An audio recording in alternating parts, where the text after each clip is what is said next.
ఒక చిన్న ప్రేయర్ చెప్పేస్తాం. ఇక్కడ చేరి ఉండి ప్రతి కాబోయే తల్లిదండ్రులు కూడా మంచి బిడ్డ అంటే మంచి ఆరోగ్యం, మంచి తెలివితేటలు, మంచి గుణాలుతో దీర్ఘాయుష్గా ఉండే బిడ్డని హ్యాపీగా, ఈజీగా, కాన్ఫిడెంట్గా తీసుకొని ఒక గిఫ్ట్గా కుటుంబానికి, సమాజానికి అందిస్తారని మనస్ఫూర్తిగా ప్రార్థిస్తున్నాం. ఇప్పుడు మన బిడ్డని మనం కష్టంగా తీసుకోవచ్చు, హ్యాపీగా, ఈజీగా, కాన్ఫిడెంట్గా తీసుకోవచ్చు. దాంట్లో కష్టంగా తీసుకునేది ఎట్లా అంటే సుబ్రహ్మణ్య స్వామిలాగా ప్రపంచం అంతా చుట్టూ తిరగడం. ఈజీగా అనేది మనం వినాయకుడిలాగా తల్లిదండ్రులే అని గట్టి నమ్మకం. ఇప్పుడు ఇద్దరు వాళ్ళ మార్గంని వాళ్ళు ఎంచుకున్నారు, డిసైడ్ చేసుకున్నారు. అట్లా మీరు ఏం చేసుకోబోతున్నారు అనేది మనం ఒకసారి ఆలోచించాలి. ఆ డెసిషన్ తీసుకోమంటున్నా. సమాజం అంతా ఒకవైపు ఒకసారి 1 సంవత్సరం 2 సంవత్సరాలకు రాకపోతే ఇది చాలా కష్టం అని అనుకుంటారు అని మనకి చెప్తుంటారు. ఇంకొక వైపు ఈజీగా కూడా వీలవుతుంది అనేదాన్ని మనం ఇంకా ఒప్పుకోలేకపోతున్నాం. అందుకని ఇప్పుడు కొంతమంది ఈజీగా తీసుకునేటప్పుడు ఎందుకు అందరూ, కానీ దీనికి అర్థం చేసుకోవాలి. దానికోసమే ఇటువంటి అవగాహన సదస్సుని మనం కండక్ట్ చేస్తున్నాము. ఇప్పుడు మనతో ట్రీట్మెంట్ తీసుకొని ప్రెగ్నెన్సీ వచ్చిన వాళ్ళు, డెలివరీ అయిన వాళ్ళు వాళ్ళ ఎక్స్పీరియన్స్ మనతో షేర్ చేసుకుంటారు. దాన్ని మనం బాగా మనసు పెట్టి వినాలి. వీడియోస్ చూసినప్పుడు కూడా మనసు పెట్టి చూడాలి. ఏదో ఒక సీరియల్ చూసినట్టు, ఒక సినిమా చూసినట్టు, అది కూడా ఏదో వాళ్ళు షేర్ చేసుకుంటున్నారు.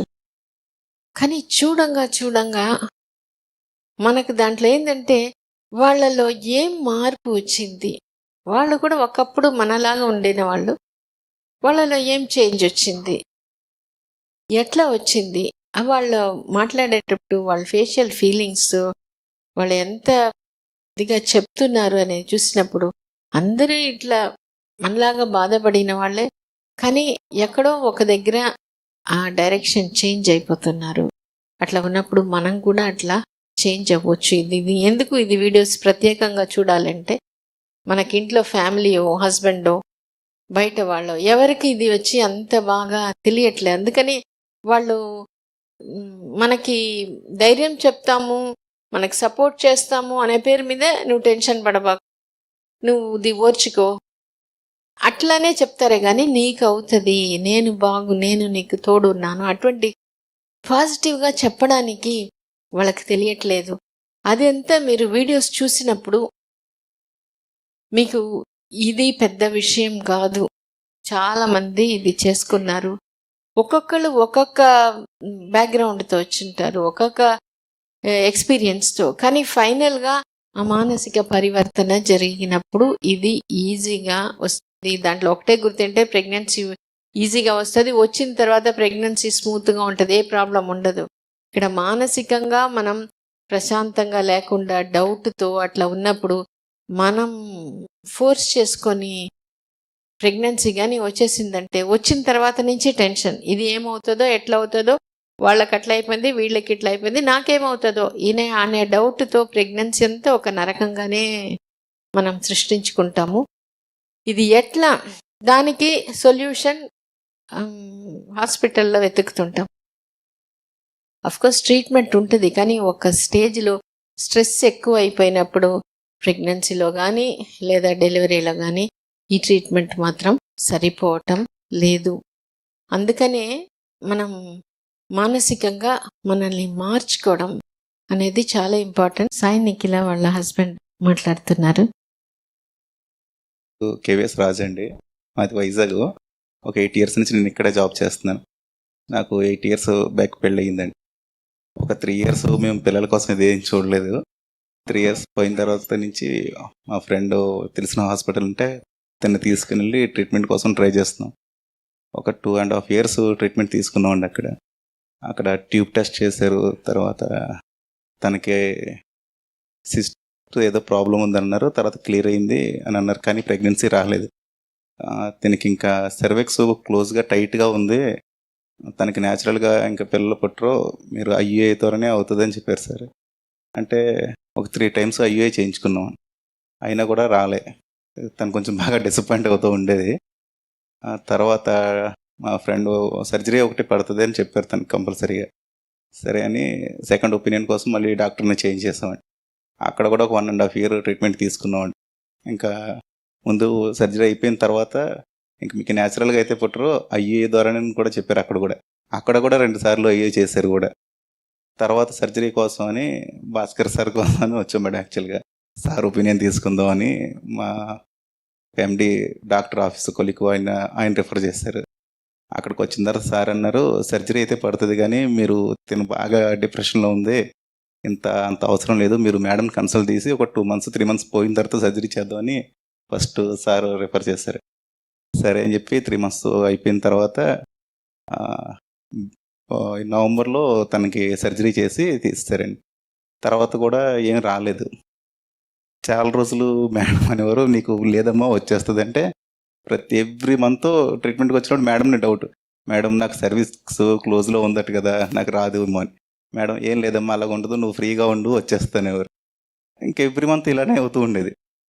కాకపోతే ఒకసారి మేడం అన్నారు, ఏమో నీకు నిజంగా అంత ఐఏ మీద ఉందా, ఎందుకు ఇలాగా ఇంత నువ్వు డిసప్పాయింట్ అవుతున్నావు, అదంత ఏం అవసరం లేదు, వీడియోస్ చూడు బాగా అనేసి చెప్పేవారు. అంతకుముందు మేము డాక్టర్ ద బేబీ వీడియోస్ని అంత విలువ చేయలేదండి. తర్వాత ఒకసారి శాంతి మేడం వాళ్ళందరూ, లేదమ్మా అంత నీకు ప్రాబ్లం ఏం లేదు, ప్రతి ఒక్కరికి ఇలాగ సర్వీస్ క్లోజ్లోనే ఉంటుంది, అవసరమైనప్పుడు ఓపెన్ అవుతుంది అనేసి అంటే లాస్ట్ ఇయర్ ఏప్రిల్లో మాకు కొంచెం బిలీవ్ చేయడం స్టార్ట్ చేసింది. తను ఏప్రిల్ 1 మంత్ మాత్రం ప్రతిరోజు వీడియోస్ కనీసం 3-4 చూసేదండి. తర్వాత మేలో లేట్ అవుతుందమ్మా, నువ్వు ఎక్కడికైనా బయటికి వెళ్ళి ఫ్రీగా ఉండు అయిపోతుంది అనేసి అన్నారు. కానీ తను ఎంత రిలాక్స్ అయిపోయిందంటే వీడియోస్ 1 మంత్ చూసిన తర్వాత మా వైఫ్ నాకు రెగ్యులర్గా దాన్ని ఎంత నెగిటివ్ మైండ్ ఏంటి అని అనేవాడిని.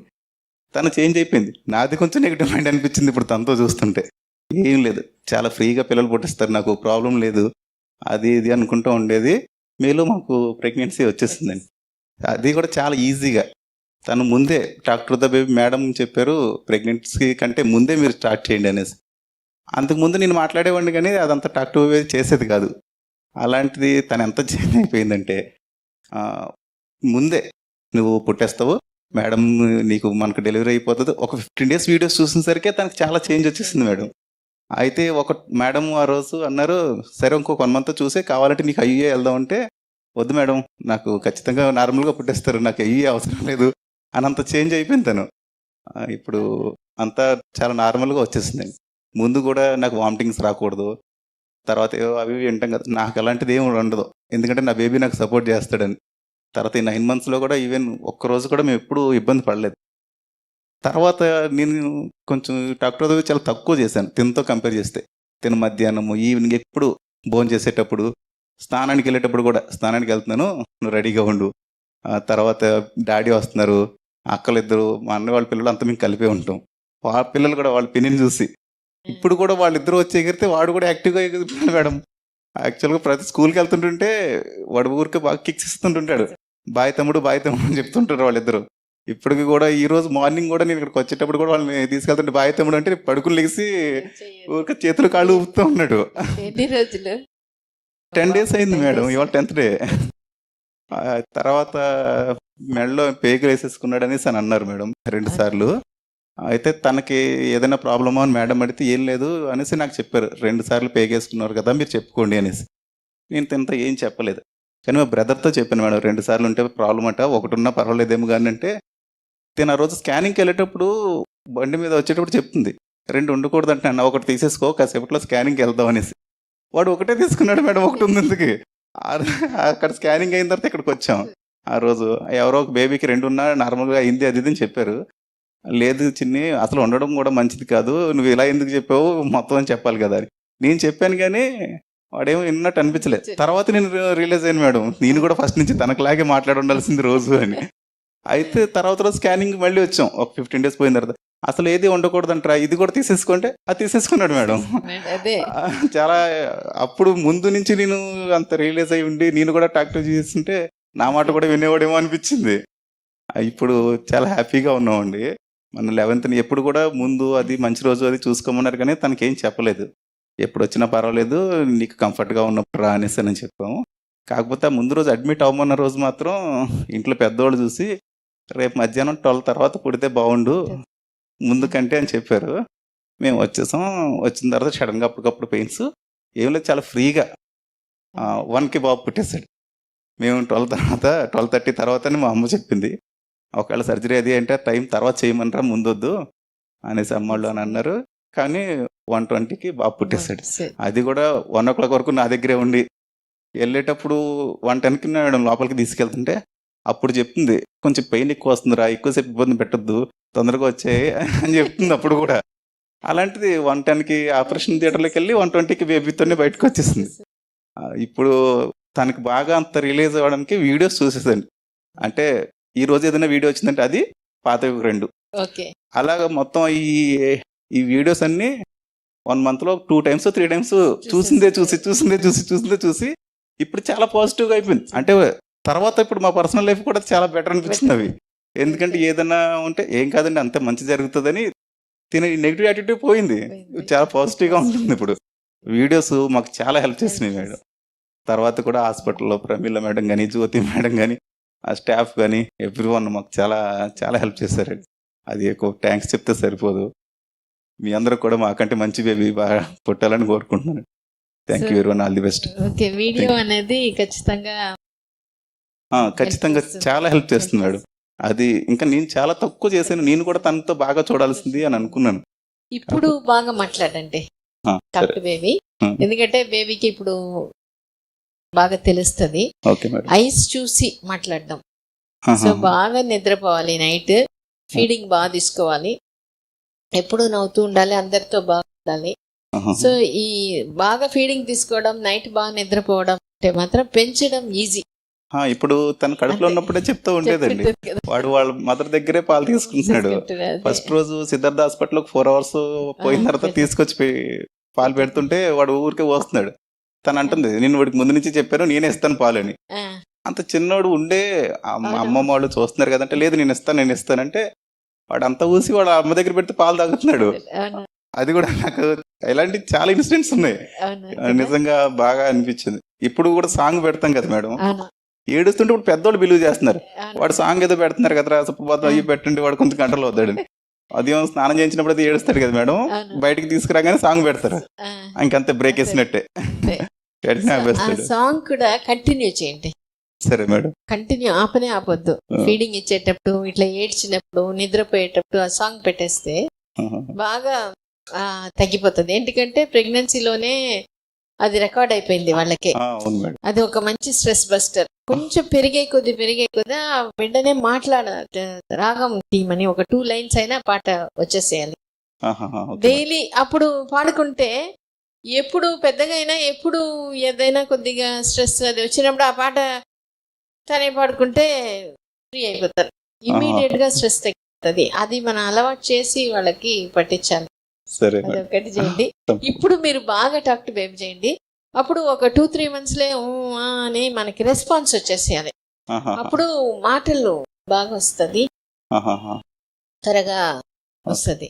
సో అందుకని ఇప్పుడు మనం టాక్ టు బేబీ ఇంకా బాగా చేయండి. తనైతే బాగా ఆల్ ది బెస్ట్ సార్. అందరికి మంచి బేబీస్ పుట్టాలి. చాలా బాగా మంచి ఫీడ్బ్యాక్. చాలా థ్యాంక్స్.